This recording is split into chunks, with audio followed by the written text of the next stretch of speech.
এই বন্ধুরা, আসসালামু আলাইকুম। আমি শেখ আতিকুর রহমান এলিন। চক্ষু হাসপাতালে যাচ্ছিলাম রুগী দেখার সময়, সেই সময় ভিডিও করলাম। আশা করি তোমাদের ভালো লাগবে। নতুন নতুন ভিডিও পেতে আমার চ্যানেলটাকে ট্রাভেল বিডি চ্যানেলটাকে সাবস্ক্রাইব করে বেল আইকনটা বাজিয়ে রাখো। নতুন আমি প্রতিদিন ভিডিও ছাড়ি, সবার আগে তোমাদের কাছে চলে যাবে। সাবস্ক্রাইব করে বেল আইকনটা বাজিয়ে রাখলে সবার আগে তোমাদের কাছে চলে যাবে। ওকে বন্ধুরা, ভালো থাকো, সাথে থাকো। আমি বিদায় নিচ্ছি।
दिल का दरिया बह ही गया,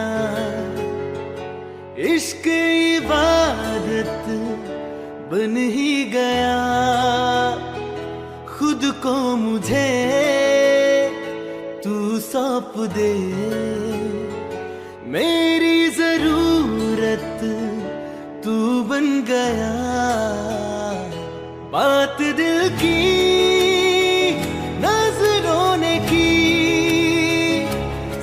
कह रहा, तेरी कसम,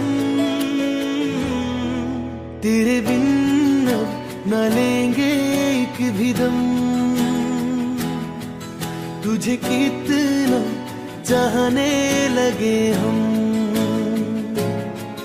तेरे साथ हो जाएंगे खत्म।